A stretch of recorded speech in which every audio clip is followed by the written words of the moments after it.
the vaccines and whether or not you should get one. And I fall under the category of if you want to get one, get one. If you don't want to get one, don't get one. But of course, it's 2021. Nothing works that simply. So people have their own, people have their own opinions on it, and people want to tell you what to do. And what first made me think of this was Joe Rogan said something that I thought was completely common sense, which I've been thinking myself. He basically said, actually, you know what? Let's play the cut here, Jared, because it did go viral. Amazingly enough, it sparked a lot of backlash because today in 2021, when you say something normal and rational, you become the worst person in America. So let's play just one cut of this, cut 18. And people say, do you think it's safe to get vaccinated? I've said, yeah, I think for the most part it's safe to get vaccinated. I do. But if you're like 21 years old and you say to me, should I get vaccinated? I go, no. Yeah. Are you healthy? Are you a healthy person? Like, look, don't do anything stupid, but you should take care of yourself. You should, if you're a healthy person and you're exercising all the time and you're young and you're eating well, I don't think you need to worry about this.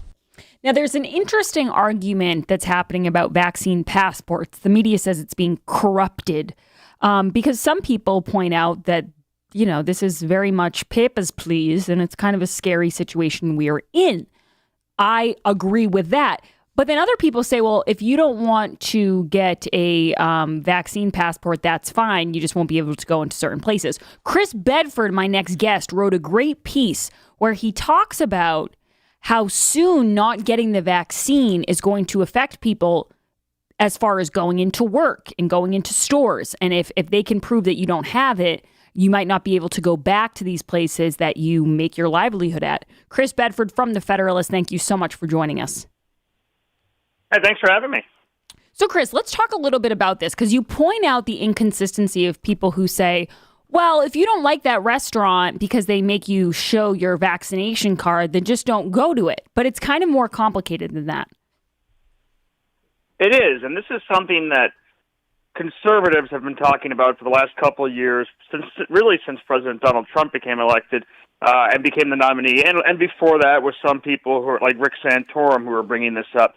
But there's a certain elitism that exists in Republican intelligentsia and especially in Democrats as well, that if you don't like your job, just quit. And if you don't like your town, just move. If you're beset by crime or your factory closes, just sell your house and go somewhere else. Or why don't you do this or that? But the reality for a lot of people in the country is that mobility, whether it's because of responsibilities at home or because of your house's value, or because of debt you might be in, or because of children that you have, or family connections, their mobility is really not that amazing. They can't just pick up like a lot of millionaires and billionaires and move to Paris, after COVID's over because they don't like a president. That doesn't exist. And Republicans have been saying, well, we get that now. We understand that. And they've all been paying that lip service. But now it's coming around where there are factories in Louisville, Kentucky. There are restaurants in Houston, which has more access to things. There are hiking camps in Alaska. There's a lobbying firm even in D.C. and a number of other places, including some Republican places, that are saying, well, you have to quit. You have to leave. You can't work here if you don't get this vaccine.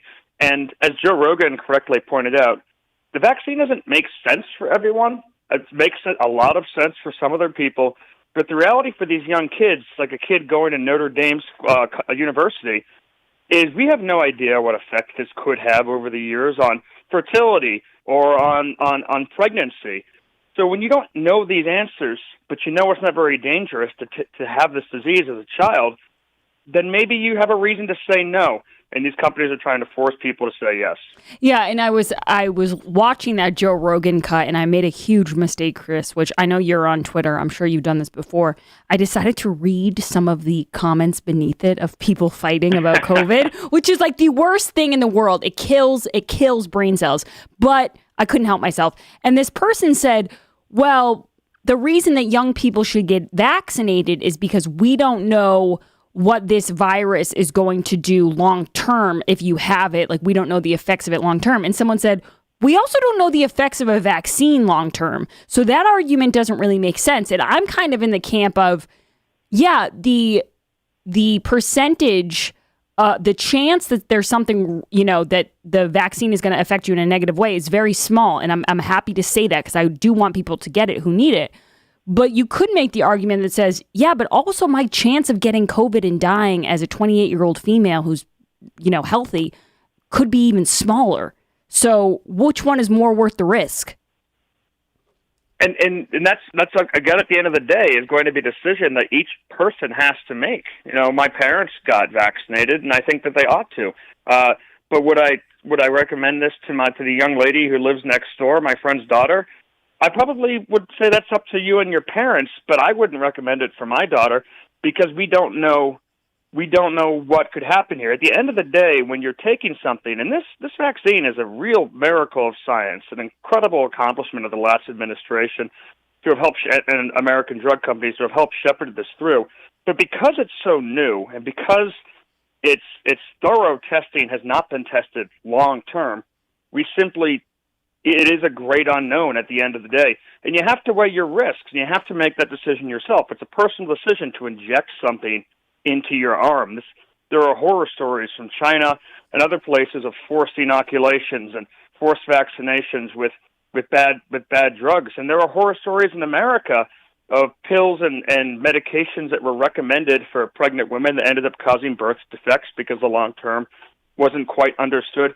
And I'm not saying that's going to happen here, but what I'm saying is that companies, private businesses, and politicians have no right to tell people that they must do this or they become second-class citizens who only have access to certain travel, certain banks, certain restaurants, and could lose their job. Yeah, my sister was on a plane the other day, and she saw this guy, and his mask kind of dipped below his nose a little bit, and the flight attendant said to him, "Oh, strike one, you got to pull your mask up." And he said, well, and he just was informing her. He said, "Oh, I'm fully vaccinated." And she said, "Yeah, that's what everybody says." And I thought, okay, so where do we go from here? Because is this what we're becoming now? We're all just going to walk around and try to figure out who's vaccinated and who's not, and if you can prove it, and if you can come inside. And it just kind of seems like it's a dangerous road we're on. It's broken down civility in this country in such a terrible way. And I feel like the flight attendants have had it rough being on these airplanes and trying to police an entire group of people. But I have to fly a lot for work, and I've noticed at the same time, flight attendants have become less about helping you out and a whole lot more about being enforcers who go around yelling at people like college or high school hall monitors. It's been pretty wild to see. Neighbors, when this started out, saying, "We're all in this together," now instead saying they're reporting on people's children who aren't wearing masks while they play outside. People who think it's dangerous to get COVID from outdoor interaction, which it completely is not, screaming at perfect strangers as they walk by across the street for not wearing a mask, which is, by the way, an actually dangerous activity to start screaming at a perfect stranger. You don't know what kind of person that is. This has really twisted our society and set a level of distrust and broken down a lot of really already weakened but very important civic institutions like churches and gatherings and sporting events. It's not a good place to be, and I really hope that we can recover. Unfortunately, I have seen when you go to some of the freer states like Florida or Texas, it already feels again like it's 2019, and a lot of people are getting back to normal. I hope it comes to places like Washington and Massachusetts. Yeah, I think you just put that really well, because you're right. The civility is completely gone. I've been reading about that for months now. People just talking to each other like not human to human, but just enforcer to the oppressed, and they just tell them what to do. It's really wacky. And I think another thing that this article points out, which everyone should read, I'll tweet it out. It's called "Far from Immune to the Never-Ending COVID Regime. Red states are a ripe target unless their governors act now." I think another point of this is that you, even when you were talking to me right now, you have said several times, listen, I'm not saying that the vaccine is not safe. I'm not saying people should not get it. And I understand why you put in that caveat, but we should feel okay to talk about it, and we should feel okay to have a conversation about it without being labeled like anti-vaxxers, because that's not what we're saying. And if anything, when I hear people like Joy Reid talk about wearing 2 masks while she's running, I'm thinking, you're making more of a case for an anti-vaxxer than Chris Bedford is. It's absolutely wild to see people running out of breath coming here around Washington and up there in Boston, running with the double mask, not following any kind of science, just following their fears. But then at the end of the day, when you look out and you see the President of the United States wearing a mask, even though he's been vaccinated for months, on a Zoom call with world leaders, you start to wonder, at what point is this all just theater? Right. At what point is this a virtue signal? And exactly like Joe Rogan said, I'm not going to give an injection to my daughter as a virtue signal. I don't think that's the proper thing to do. Maybe put a sign in your yard.